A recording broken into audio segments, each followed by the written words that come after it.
Buen día, jóvenes. Vamos a iniciar con la sesión que nos corresponde el día de hoy. El tema que vamos a ver es la clasificación del alfabeto latino.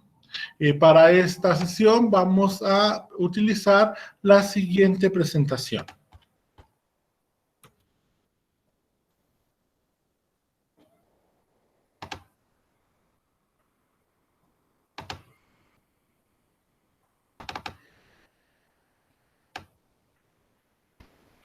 Vamos a clasificar nuestro alfabeto latino en dos tipos, que es la clasificación de las vocales y las consonantes latinas. Las vocales en el alfabeto latino, como lo vimos en la sesión anterior, son 6, a diferencia del español, que son 5. Las vocales del alfabeto latino son la A, la E, la U, la I, la O y la I, porque recordarán que en la clase anterior estudiamos que la letra Y o la letra Y o la Y es una letra que funciona tanto como vocal como consonante. Pero cuando la utilicemos como consonante, esta letra va a sonar como Y.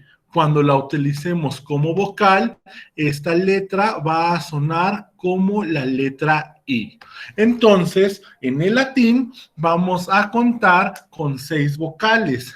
La A, la E, la U, la I, la O y la I.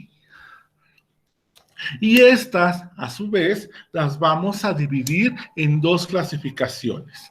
En las vocales fuertes, que van a ser la A, la E y la O. Y las vocales débiles, que van a ser la I y la U. ¿Cómo podemos definir o cómo vamos a poder identificar cuáles son las vocales fuertes y cuáles son las vocales débiles? Pues lo vamos a definir analizando cómo abrimos nuestra boca para poder pronunciar estas vocales. Si ustedes checan y pueden hacer ese ejercicio en casa, cuando ustedes quieren pronunciar la letra A, la letra E y la letra O, la boca la abrimos grande. Formamos un círculo con la boca. En cambio, si queremos pronunciar la letra I y la letra U, solamente abrimos la mitad de la boca. Entonces, todas las vocales que nosotros abramos la boca completa son vocales fuertes, y aquellas vocales en las que nosotros abramos menos la boca, las denominaremos como vocales débiles. Es decir, que las vocales fuertes son boca grande, A, E, O, y las vocales débiles son boca mediana, I, U. En el latín culto, las vocales las medíamos por su cantidad. ¿Qué quiere decir que su cantidad? Es decir, que se medían por el tiempo en el que sonaban, por lo que las podíamos dividir en dos tipos. Las vocales largas, que son de doble tiempo, o las vocales breves, que solamente duraban un tiempo. Es como en el español, que contamos con las letras acentuadas, es decir, que suenan más, o que utilizamos las letras dobles, como en la palabra zoológico, en el cual utilizamos dos letras os. La palabra no se menciona como zoológico, sino zoológico. La letra O suena dos tiempos. Y en el latín vulgar, ustedes recordarán que era la combinación del latín con otras lenguas como el griego, el arameo, el portugués, el francés, el galo, etcétera. En el latín vulgar no observábamos la misma cantidad de vocales. ¿Por qué? Porque no utilizaban la Y, razón por la cual no pasa al español como vocal. En el español solamente contamos con 5 vocales. La A, la E, la U, la I y la O. Pero en el latín, pues teníamos A, E, U, I, O y el sonido vocálico de la Y, que también era la letra I.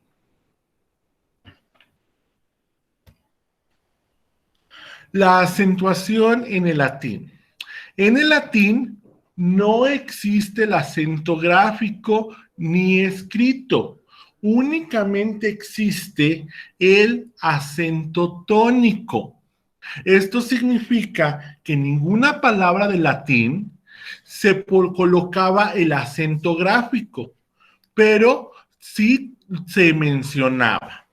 En los ejercicios que encontrarás en lo sucesivo a esta sesión, le vamos a colocar el acento gráfico, pero esto es únicamente como guía, porque como les comento, el acento gráfico no existe en el latín. Solamente lo vamos a utilizar para efectos de que nosotros podamos entender cómo es que lo debamos de pronunciar, pero no porque se deban escribir. Lo vuelvo a repetir. En el latín no existen acentos gráficos. En la materia los vamos a escribir únicamente con la finalidad de poder entender cómo se pronuncian las palabras, pero no porque se deban de escribir. Segunda regla para la acentuación en el latín. Solamente vamos a utilizar el acento tónico en la penúltima sílaba en las palabras graves o llanas y en la antepenúltima sílaba en las palabras esdrújulas. En el latín no existen ni las palabras agudas ni las palabras sobresdrújulas. Únicamente vamos a contar con palabras graves, aquellas que se acentúan en la penúltima sílaba, palabras graves, y palabras esdrújulas, que son todas aquellas que se van a pronunciar en la antepenúltima sílaba. Las palabras de una sílaba, denominadas monosílabas, no vamos a tener ninguna dificultad para identificar cuál es la vocal que tenemos que mencionar como la sílaba tónica. ¿Por qué? Porque solamente tienen una sílaba. Palabras como mi, pues solamente tiene una vocal, es decir, que es la que lleva la sílaba tónica, mi. La palabra tuo, que es solamente con una sílaba tónica, no va a haber ningún problema. Es decir, que las monosilábicas, palabras de una sola sílaba, no tendremos problemas en cuanto a en dónde va la sílaba tónica. En las palabras de dos sílabas, que se les denomina silábicas, bisilábicas, siempre llevan el acento en la penúltima sílaba. Siempre las palabras que son sílabas siempre llevarán el acento en la penúltima sílaba. Esto es porque, como ya se explicó, no existen las palabras agudas. Si colocásemos el acento tónico en la última sílaba en una palabra bisílaba, pues estaríamos generando una palabra aguda. Pero en el latín no existen las palabras agudas. En las palabras de más de dos sílabas, que vamos a conocer como polisílabas, que viene de poli, que significa mucho, y sílabas, pues obviamente porque tiene muchas sílabas. La posición del acento dependerá de la penúltima sílaba. Estas penúltimas sílabas las vamos a definir o a conocer como sílabas largas o sílabas breves. ¿Y cómo vamos a definir cuáles son las sílabas largas y cuáles son las sílabas cortas? Vamos a hacer uso del tipo de vocal que estamos utilizando. Una sílaba larga será aquella en la cual utilizaremos una vocal fuerte.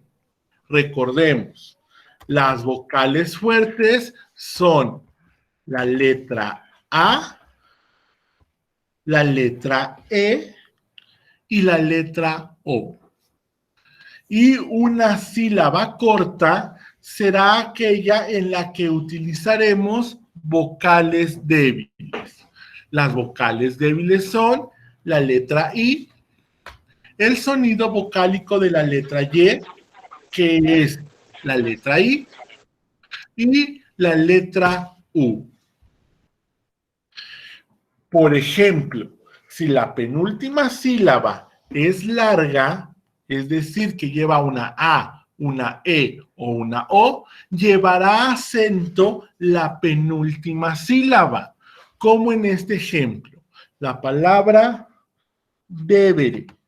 Si checamos, aquí tenemos última sílaba D, penúltima sílaba B, antepenúltima sílaba D. Como la vocal es una vocal fuerte, es decir, E, se considera que la penúltima sílaba es larga. Por lo tanto, esta sílaba será la que lleve el acento tónico. Entonces, esta palabra no se va a mencionar como debere, ni como debere, sino como debere, con acento en la penúltima sílaba. Debere, debere, haciendo énfasis en la penúltima sílaba.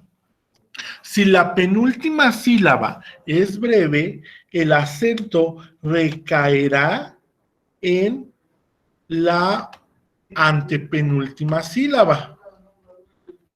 Es decir, aquí tenemos espíritus.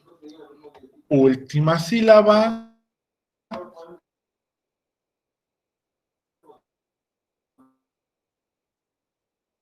Última sílaba, antepenúltima sílaba, nos damos cuenta que estamos utilizando una letra I. Por lo tanto, se considera que es una sílaba breve. Por lo tanto, el acento recaerá en la antepenúltima sílaba. Última, penúltima, antepenúltima. Es decir, que en la palabra spiritus, el acento tónico lo colocaremos en la siguiente sílaba, que sería la antepenúltima. En spi, ahí vamos a poner nuestro acento tónico. Por lo tanto, no se pronunciaría como spiritus ni spiritus, sino que se pronuncia como spiritus. Repito, en las palabras de más de 2 sílabas, polisílabas, la posición del acento dependerá de la brevedad o el tamaño o la fuerza de la penúltima sílaba. Si en la penúltima sílaba contamos con las vocales A, E y O, ahí es en donde se colocará el acento tónico. Si en la penúltima sílaba están las vocales I, U o el sonido vocálico de la Y,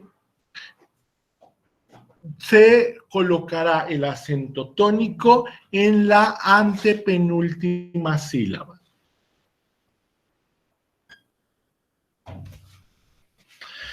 Clasificación de las consonantes latinas posteriores. Las consonantes, ya vimos la clasificación de las vocales, las consonantes las vamos a clasificar por el modo de articulación, es decir, cómo vamos a mover nuestra boca para generarlas, cómo vamos a expulsar el aire para generar su sonido, y la vibración, es decir, cuánto duran, y el punto de articulación, es decir, los órganos que utilizamos y de donde surge el sonido.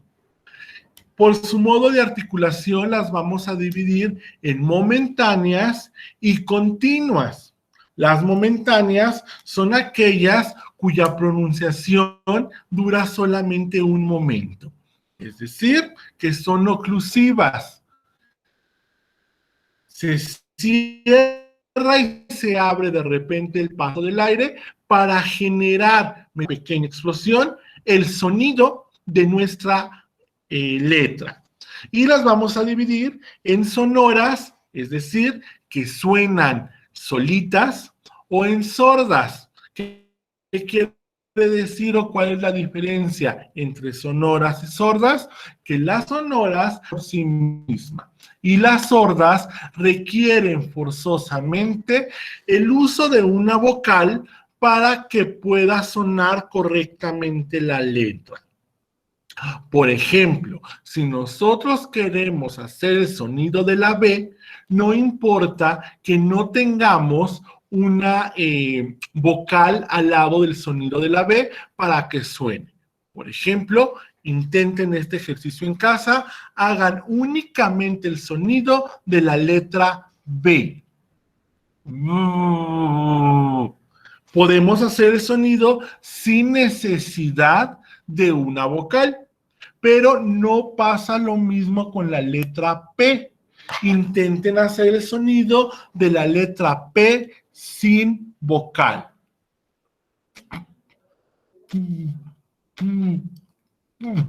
No se puede, porque el sonido de la letra P es un sonido donde tenemos que forzosamente colocar la vocal para que se mezcle el golpe o el impacto del aire que genera la letra P o el sonido de la letra P y se pueda escuchar. Esa es la diferencia entre las consonantes sonoras y las consonantes sordas. Las sonoras requieren forzosamente el uso de una vocal para poder sonar. Y las sonoras no requieren una vocal para poder sonar. Y las sordas requieren forzosamente una vocal para poder sonar. Y después tenemos el punto de articulación, es decir, el órgano o los órganos de nuestro cuerpo que vamos a utilizar en conjunto del aire para poder generar el sonido de la letra. Para que nosotros podamos generar el sonido de la letra B, vamos a utilizar los labios. Por eso se le denomina labial. Para generar el sonido de la letra D, necesitamos los dientes. Por eso se le denomina como dental. Para generar el sonido de la G, necesitamos utilizar nuestra garganta, razón por la cual se le denomina como velares o gluturales. ¿Cómo podemos darnos cuenta de estos tres tipos de letras? Hagamos el sonido de la B. Ustedes en casa hagan el sonido de la B. Se necesita la unión de los dos labios y dejar escapar el aire para que suene. Para la letra D necesitamos golpear nuestra lengua con nuestros dientes y dejar salir el aire de manera continua. El sonido de la letra D. Y para la letra G, coloquen su mano en su garganta y hagan el sonido de la letra G. Si checan, su garganta comenzó a vibrar porque utilizamos la garganta para generar el sonido de la letra G. Nos vamos a las letras momentáneas oclusivas sordas, que son la letra P, la letra T y la letra C, pero no como C, sino como su sonido consonántico de K, como en casa, cosa, cupo. Utilizamos la garganta. Si ustedes checan, cuando hacemos ese sonido K, que, ki, contraemos la parte interior de nuestra garganta, la que se encuentra cerca de la boca, para poder generar ese sonido, que es exactamente el mismo sonido de la letra Q. Ahora nos vamos con las consonantes continuas o constrictivas. ¿Qué significa continuas o constrictivas? Significa que el cierre de nuestros órganos es parcial y que nosotros podemos definir la duración de su sonido cuanto nosotros deseemos. Y las vamos a dividir en líquidas, nasales, fricativas o sibilantes. Las líquidas son todas aquellas en el cual vamos a utilizar la lengua para desviar el aire por los distintos lados de nuestra boca. Las nasales son aquellas en las cuales vamos a expulsar aire por la nariz. Y las fricativas o sibilantes van a ser aquellas en las cuales el aire va a salir de nuestra boca rozando como un silbido.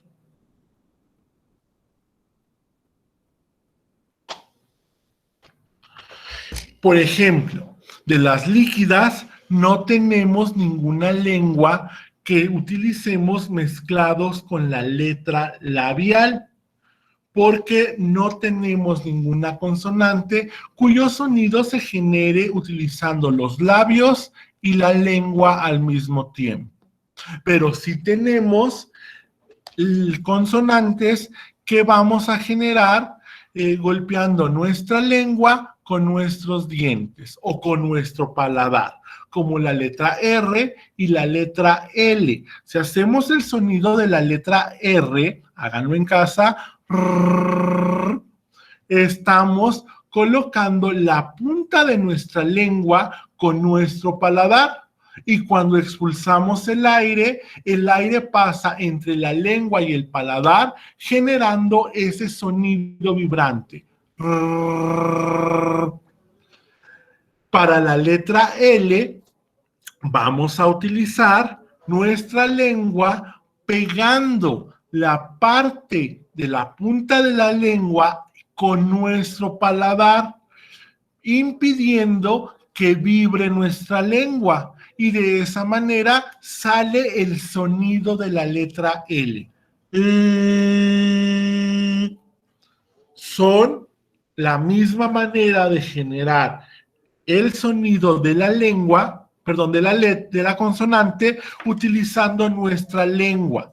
Pero en la letra R vamos a permitir que el aire vibre en nuestra lengua, y con la letra L no permitimos que el aire vibre. Por eso son los dos tipos de sonidos. La manera en la que la ejecutamos es la misma, pero el sonido de una es desviando el aire por los lados de la lengua, y la de la R es permitiendo que en medio de entre la lengua y el paladar surja el aire.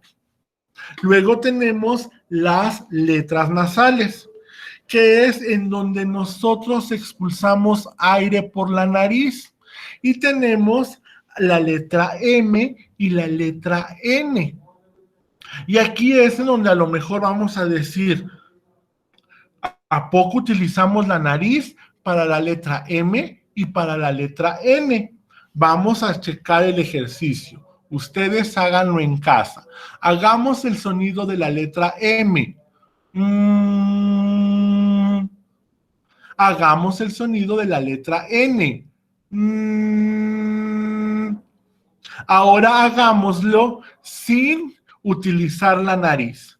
Con su dedo pulgar y su dedo índice, tápense la nariz y traten de hacer el sonido de la letra M. Si checan, no lo pueden hacer. De hecho, sienten que les falta aire para poder pronunciar la letra. Ahora hagamos el sonido de la letra N. Si checan, no suena porque necesitamos forzosamente el uso de nuestra nariz para poder pronunciar esas letras. La y la Y tenemos las fricativas o sibilantes, que son aquellas que vamos a utilizar el aire que va a salir rozando como un silbido. Y tenemos a las labiales, es decir, que vamos a utilizar los labios, pero la vamos a juntar con los dientes, es decir, que va a ser labiodental. ¿Por qué labiodental? Porque utilizamos los labios y los dientes, como la letra F, que utilizamos nuestra labio inferior con nuestros dientes superiores. F. Para hacer el sonido pegamos nuestro labio inferior con nuestro diente superior.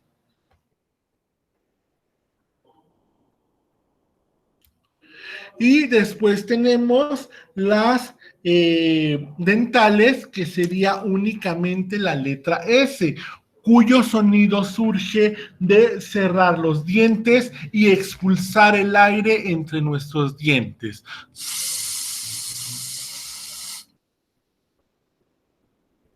Así es como vamos a clasificar nuestras consonantes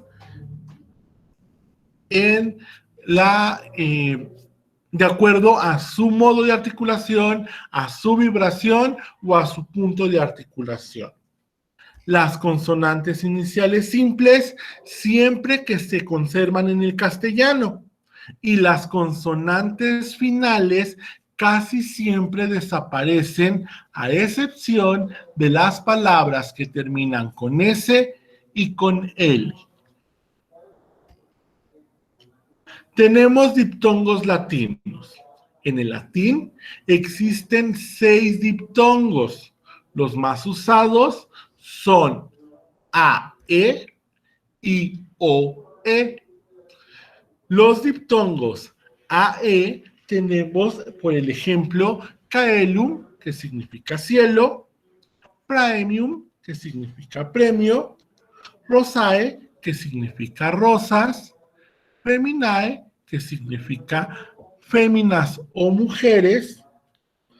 Del diptongo AU tenemos la palabra aurum, que significa oro, la palabra aurícula, que significa oreja, la palabra aui, que significa, perdón, del diptongo aui tenemos la palabra wic, que significa para este.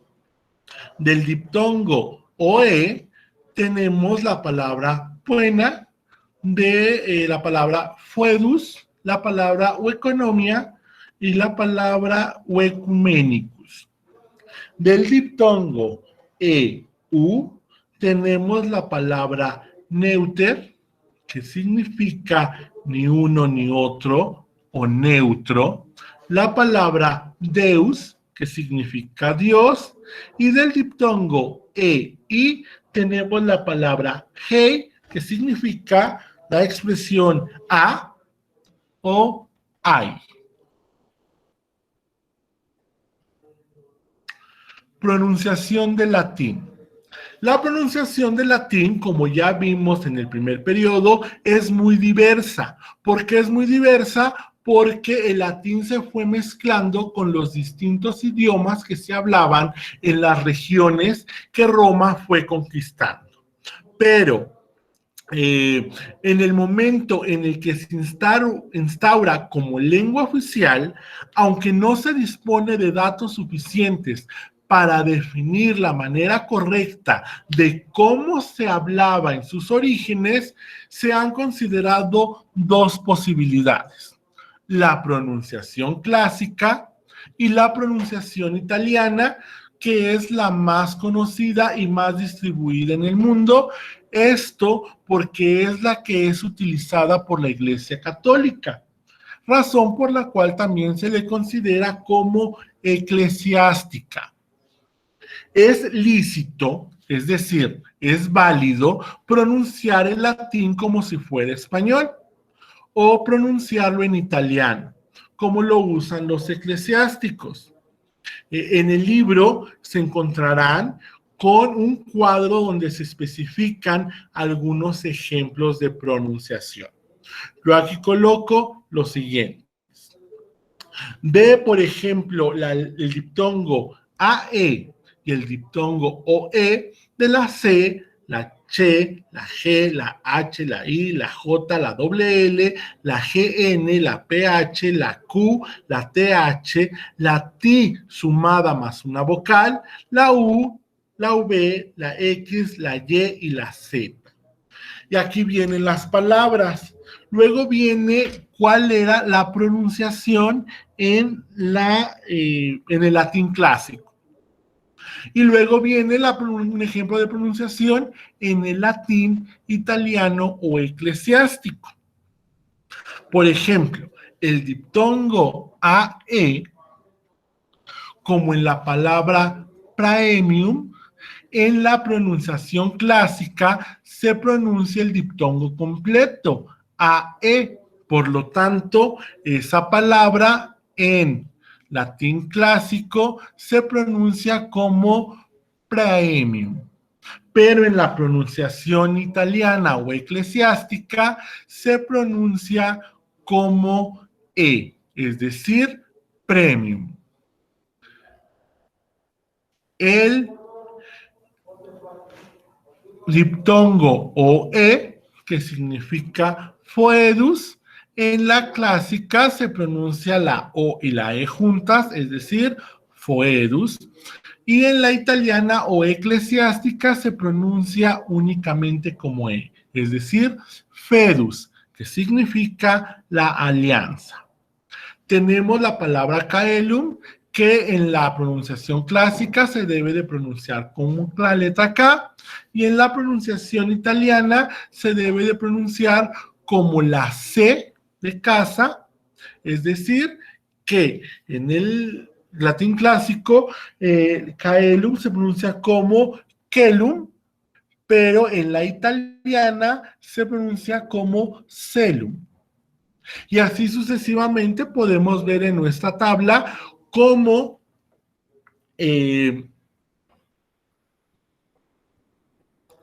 las diferencias de pronunciación entre el latín clásico y el latín italiano o eclesiástico. ¿Qué actividades vamos a realizar? Van a leer del libro de texto de la página 52 a la página 54. Van a investigar 5 ejemplos de palabras latinas que incluyan por lo menos 3 diptongos que se describen en la lección, es decir, 15 palabras en total. Van a localizar, por medio del uso de las tecnologías de la información y la comunicación, es decir, su internet, distintos ejemplos sobre la pronunciación latina. A eso le van a tomar fotografías y las van a subir al espacio al cual le corresponda la tarea de la actividad. Si tienen alguna duda sobre lo que se debe de realizar o sobre la lección, pueden mandarme un mensaje por medio de la plataforma y yo con mucho gusto les resolveré sus dudas.